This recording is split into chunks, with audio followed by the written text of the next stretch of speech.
Passion Nature, avec la Fédération régionale des chasseurs des Hauts-de-France.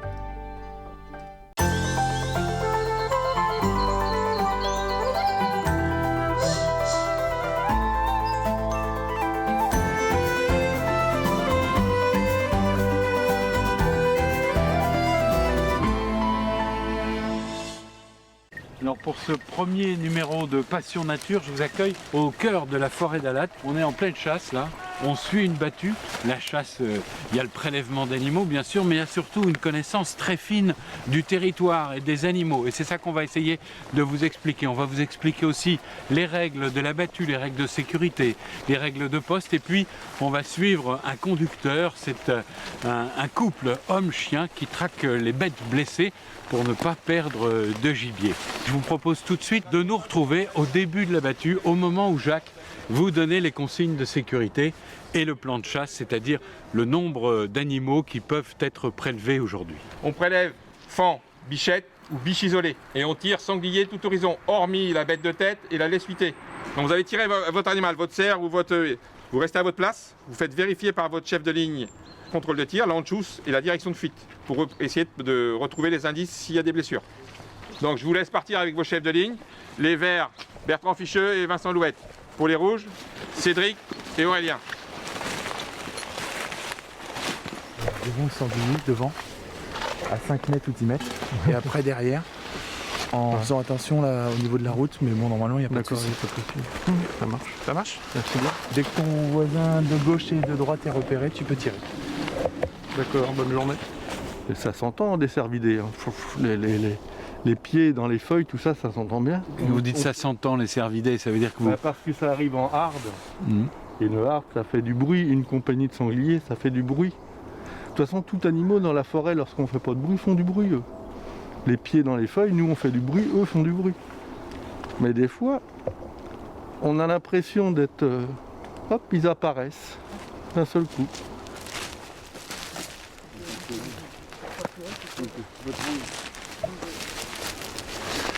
C'est-à-dire que je dois tirer à l'intérieur de mes... pas au-delà des piquets D'accord, que j'ai installés. Votre angle est plutôt en descente. Voilà, en descente. Ouais. Vous le sentez bien quoi. Ouais. Bon. Ça devrait être une belle journée. C'est une connaissance de la forêt, on sait à peu près où les animaux passent. Là, juste là dans le creux. Ici, oui. Et là, je me Pourquoi ils vont privilégier Alors le... ça, je sais pas. Mais là, déjà, la traque, il pousse vers nous. Donc souvent, ça part au bout, les cervidés.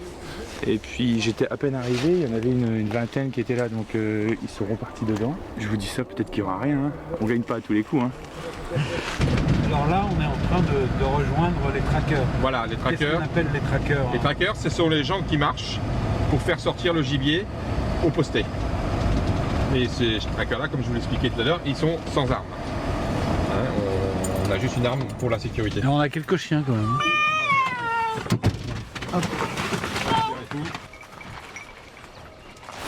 Donc là, le but pour nous, en gros, c'est, en respectant les lignes de tir qu'on a vu s'installer, c'est de prendre aucun danger et de faire du bruit, quoi. Ouais, de faire du bruit, puis de faire travailler les chiens, afin de faire sortir les animaux, afin de les tirer dans de bonnes conditions. Alors quand on traque comme ça, il y a aussi une lecture du terrain, vous nous guidez vers des endroits particuliers. Mais on va aller où il y a des ronces, bien sûr, et tout à l'heure on va tomber où c'est très clair. Donc les animaux ne sont pas où c'est clair, ils sont où c'est sale. D'accord, Hein, ils se cachent. ils se cachent, oui. Alors là, on arrive à un drôle de petit enclos. Ouais, on arrive à un enclos qui sert de place comme pour voir l'évolution des peuplements. Donc on peut se rendre compte que voilà, les peuplements, voilà, quand c'est enfermé, il y a une protection, donc automatiquement les arbres poussent un peu plus vite. Donc ça Voilà. permet un comparatif. En fait. Comparatif, c'est là où on nous impose des plans de chasse plus forts ou moins forts selon l'évolution. En regardant Voilà, c'est ce qui les nous pousses naturelles et les pousses protégées. Tout à fait, et après avec l'indice de présence des animaux nocturnes qu'on fait avec les comptages, c'est ce qu'on appelle. Donc ils font un mix de tout ça et on arrive à trouver un plan de chasse qui va adéquat. Ce que le commun des mortels appellera une mare ou Ouais, Ou un une tas de mare, boue, un tas de boue, voilà, c'est une souille pour les animaux. S'ils viennent se souiller la nuit, le jour, selon leur position. Ce qui explique qu'on voit beaucoup de traces Autour, voilà, c'est ça. tout autour. Et toute une mare d'eau, comme ça, est souvent exploitée pour souiller, ça les entretient. C'est leur thalasso. Voilà, c'est leur thalasso. Et chaque animal a sa souille ou bien Non, elle sert à tout le monde elle sert à tout le monde. Hein. Bon, il y a des endroits de prédilection, comme ça, quand il y a des buts, les cervidés, ils aiment bien tourner autour, puis ils se couchent dedans. S'il te plaît. Allez. S'il te plaît. Bien. S'il te plaît. Cachette.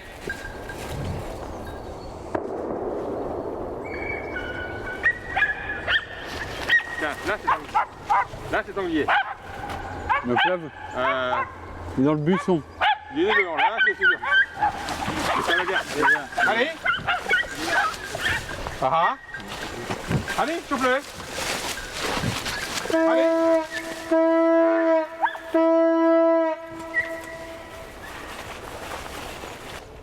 Voilà, vous avez vu les 3-4 coups de gueule qu'on a vu tout à l'heure? C'était ça le sanglier qui s'est déplacé, un peu plus malin, les chiens l'ont retravaillé et là il l'avait bien tenu au ferme. Là. Et donc là, qu'est-ce qui s'est passé? Ben là il est parti, maintenant il va essayer de trouver l'endroit pour passer, pour pas se faire tirer. Là les chiens sont derrière. Vous nous dites un mot sur cette forêt, sur cette parcelle, donc on est sous des... Là on est sur une hêtraie en particulier, avec une présence de chênes hein, qui sont là. On voit bien qu'il y a une forêt qui a été travaillée pour refaire régénérer du hêtre, là, vous avez là. C'est là où il faut, pour régénérer, pas trop de présence d'animaux non plus, afin de pouvoir avoir une forêt pérenne.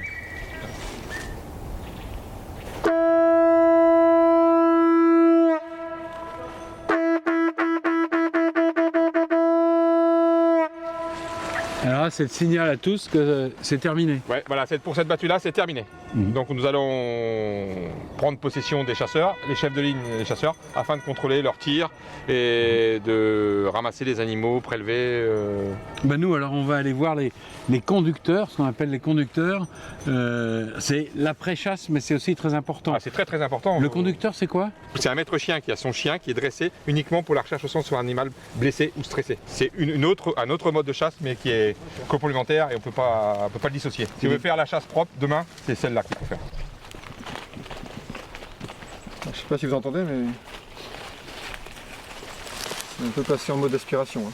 On est un homme et un chien associés pour agir dans le but de retrouver un animal qui est supposé blessé ou qui est blessé. Je dis supposé parce que parfois on est là pour lever le doute que peut avoir un tireur lorsqu'il a fait un tir sur l'animal et il a remarqué une réaction. Donc la réaction peut laisser entendre que l'animal est touché. Donc on va aller vérifier ça pour vérifier si réellement l'animal est touché ou pas. Ou parfois donc l'animal est touché et dans ce cas-là on va entamer une recherche. Il m'a semblé voir quelque chose mais peut-être que c'est mon imagination qui me joue tout là.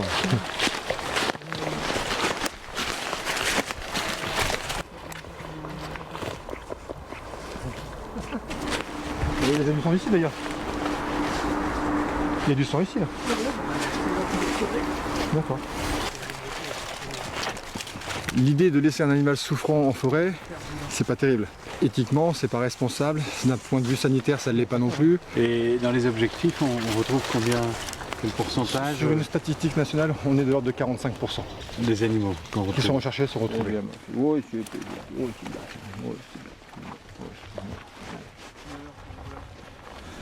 Le tireur a un doute, donc on va vérifier avec le chien qui va essayer de retrouver la piste de l'animal s'il est blessé. Pour l'instant, on est un peu dans le vague. Donc on descend, on attend ses indications sur l'axe de tir. Il va nous indiquer l'axe de tir l'anchouse. Le chien va travailler autour de l'anchouse. Et suivant l'odeur qu'il va trouver, suivant les molécules, je dirais, d'un animal blessé qui stresse, le chien a l'habitude de remonter un peu la piste. Allez, l'enquête commence alors. Alors on y va et l'enquête commence, tout à fait.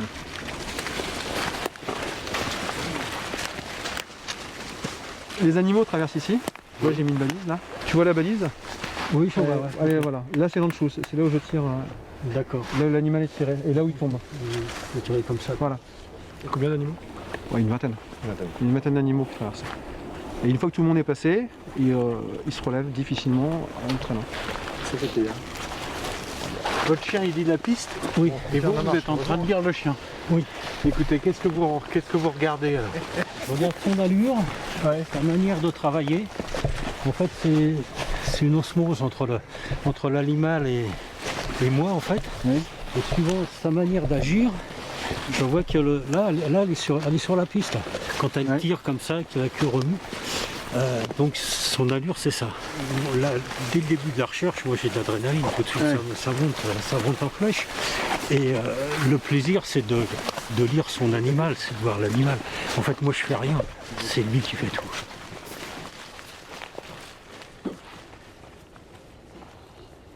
Des animaux qui peuvent très bien doubler, croiser leur voie, d'autres qui vont aller tout droit comme le sanglier. Enfin, voilà, selon les comportements de l'animal, et c'est forcément lié au stress qu'il vit, parce que s'il est en mesure physique de pouvoir continuer et d'avoir un comportement logique, il va avoir un parcours logique. Par contre, s'il est choqué au point de plus trop savoir où il est, il va chercher à se cacher, se remiser, et là, tout change. Ça, le chien doit le comprendre, le travailler, et le conducteur aussi.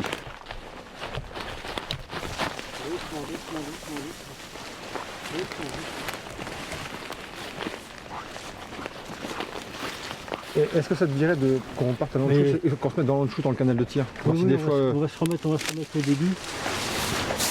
Voir où elle a perdu la piste, si on retrouve l'endroit. Ouais, ne serait-ce que parce que si l'animal est touché, on doit trouver des poils, d'une manière ou d'une autre.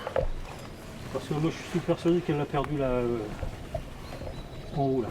Allez, marche arrière, retour à l'enchou. Elle n'avait plus la même Comportement? La même réaction. On aurait trouvé, comme je disais tout à l'heure, on aurait trouvé un indice quelconque, on n'aurait pas abouti, j'aurais été déçu. Là, on n'a rien trouvé. Donc, je ne suis pas déçu. Bon, par contre, je suis satisfait d'avoir été jusqu'au bout de la chasse. Vous êtes content de votre chien? Moi, je suis content. Je trouve qu'il a bien travaillé. Je l'ai vu bien partir. Faut qu'il y ait, avec le chien, faut qu'il y ait quelque chose, faut qu'il y ait une relation. S'il n'y a pas la relation, on n'arrive pas à travailler avec le chien. Enfin, à mon sens, on n'arrive pas à travailler avec le chien correctement. Donc moi, mon chien, il est pas en chenille, il est à la maison, mais je vis avec. Et il vit avec moi. Allez, on se quitte toujours au cœur de cette magnifique forêt d'Alat. J'espère que comme moi, vous avez apprécié cette découverte de ces hommes, cette connaissance très fine du paysage, de la nature et des animaux. On se retrouve, Jean et moi, dans un mois pour un nouveau numéro de Passion Nature, le magazine des chasseurs des Hauts-de-France. On va crapahuter pour vous. À très bientôt.